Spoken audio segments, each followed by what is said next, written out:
Imo nagpakita na ng bagong anyo at ang pagpapatuloy ng laban ni Zoro at ni Saint Summer at ang pagbabalik ni Prince Loki at pati na rin ni Luffy. Ayan at ang iba pang detalye ang pag-uusapan natin kay chapter 1191. At so ayan, hi guys, welcome back sa channel natin at eto ay tignan nga natin kung ano yung mga kaganapan nangyari sa chapter na to at huwag na natin patagalin pa, simulan na natin yan. At so eto nga ay biglang nag-transform itong si Imo-sama at mas naging malaki na siya ngayon at yung kanyang mga braso naging kulay purong itim na at nagkaroon na rin siya ng 4 na sungay. At din ay dito nga nagkaroon ng dialogue itong si Imo at saka si Gaban at sinabi ni Imo dyan kay Gaban na hindi niya ine-expect na yung bata doon sa may God Valley ay lalakas ng ganito dahil kung alam niya nga lang daw na magkakaganto si Gaban, yung lalakas siya ay dapat daw binura niya na rin si Gaban katulad ng ginawa niya kay Rox D. Sebek. At din ay dito na nga ngayon kinongratulate ni Imo si Gaban dahil isang kamay lang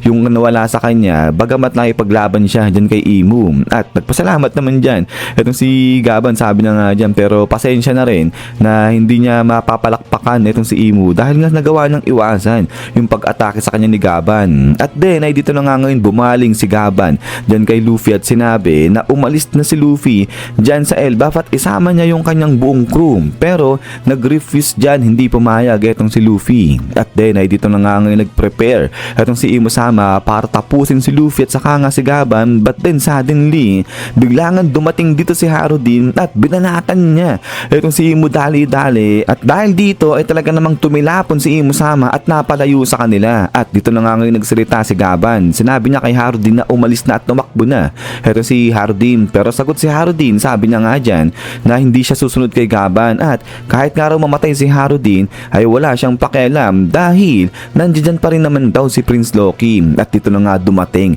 itong si Prince Loki at sa kabilang banda ay makikita na si Luffy ay nakarecover na nga siya sa kanyang mga injury sa pamagitan ng pagkain ng mga na-stored niya na pagkain. At then ay pagkatapos nga nito dito makikita na sabay-sabay sama-sama itong si Luffy, si Loki at saka si Harudin inatake si Imo-sama gamit ang attacking Goku ko Sovereignty of the Three Generals. At so ayan na ito nga yung mga highlights na nangyari kay chapter 1191 at ito ay kudos para dito muna kay Harudin dahil eksaktong-eksakto yung pagdating niya na iligtas niya si Luffy at saka nga si Gaban sa tiyak na kapahamakan sa kamay nito ni Imo. Pero maliban pa dyan, puntahan natin itong si Luffy dahil ito talaga yung maraming katanungan yung nag-a-arise, maraming na intriga at ang tanong, paano nakakain si Luffy, saan ang galing sinasabi na stored ng mga pagkain niya. So ito ngayon, maraming speculations, mga haka-haka ba na sinasabi baka nang galing niya dun sa ulap na nakapaligid kay Luffy kasi di ba nabanggit naman ni Oda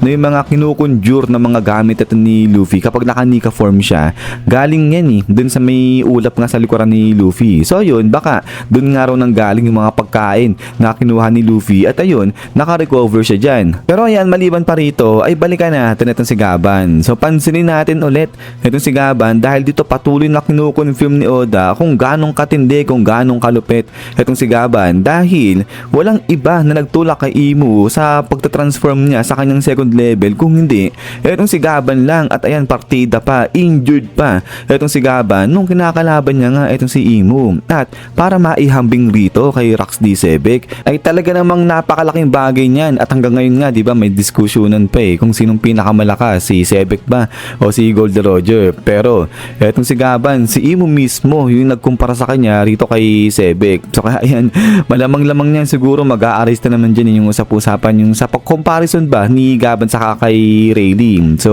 baka umangat na ulit dyan ito yung stocks ni Gaban. But anyways, ayun nga, going back nga rito kay chapter 1191 na di ba sinundo ni Robin etong si Chopper dahil kailangan daw siya dun sa may library at ngayon kinakausap na ni Biblo etong si Chopper. At maliban pa dyan, talon dito sa side naman ni Zoro dahil nagpatuloy na nga yung paikipaglaban niya rito kay Saint Summer. So wala pang detalye patungkol sa paikipag-usap ni Biblo kay Chopper saka pati dito sa laban ni Zoro saka nga ni Chopper, pero isa to sa mga mangyayari kay chapter 1191. At din ay pagkatapos nga niyan, isyan guys, so hanggang dito lang itong si spoiler spoiler natin saka yung mga discussion para kay chapter 1191 na tayan. Ay kung meron kayong mga komento patungkol sa mga nangyari rito, ay siguro pa i-comment lang sa baba. At ayun, paki-comment na rin din pala kung ano yung sa tingin nyo na paano nga nangyari yun na nagkaroon ng stored food itong si Luffy, saan ang galing yun, saan niya nakuha yan. So paki-comment na lang guys dyan sa baba kung ano yung kuro-kuro nyo pagdating sa bagay na yan. At so ayan, ay ulit guys, maraming salamat sa panonood dito kay One Piece natin at sa walang sakang pagsuporta sa channel natin. So yan, so lagi mag-ingat, God bless nyo lahat at kita-kits tayo ulit.